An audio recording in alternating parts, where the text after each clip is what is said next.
Welcome to GS एजुटेन को देखु आपणकर ओडिशा हाईकोर्ट तरफ गोटे नोटिस आई आजिका डेट्रे ये चेक करूँ 16 मे आपणकर आसी कौन अच्छी आम त्या विषय डिटेल्स ये देखा देखो आसी आपणकर the result of preliminary examination held on जोटा कि आपणकर 4 तारिख होता for the requirement for the post of ASO high court ASO रे आपणकर प्रिलिम रेजल्ट से पब्लिश करते पिला देखो 7113 जन को नहीं आउ ये से आपणकर केबे मेन रिटन एग्जामिनेशन हम से डेट भी देते 13 जुलाई रे आपणकर हम ये आप जानी आपणकर स्कीम ऑफ एग्जामिनेशन कौन देखो फास्ट सिटिंग रे आपणकर इंग्लिश रहिबो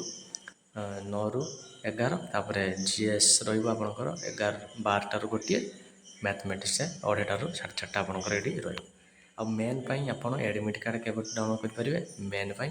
आप 25 जून पाखर डाउनलोड करेंगे 10:30 पर बुझिपारे ये से आपणकर लिस्ट पब्लिश करदे ये निजर रोल नंबर ये आप चेक करेंगे जो मानकर अच्छी आमको कमेंट रे जनईदेवे केते से स्कोर करते तो कटअप ये पब्लिश करे मत लगुच देखीदे कटअप तो पब्लिश करना केते आपणकर स्कोर थिला आमको कमेंट रे जन पारे बुझे।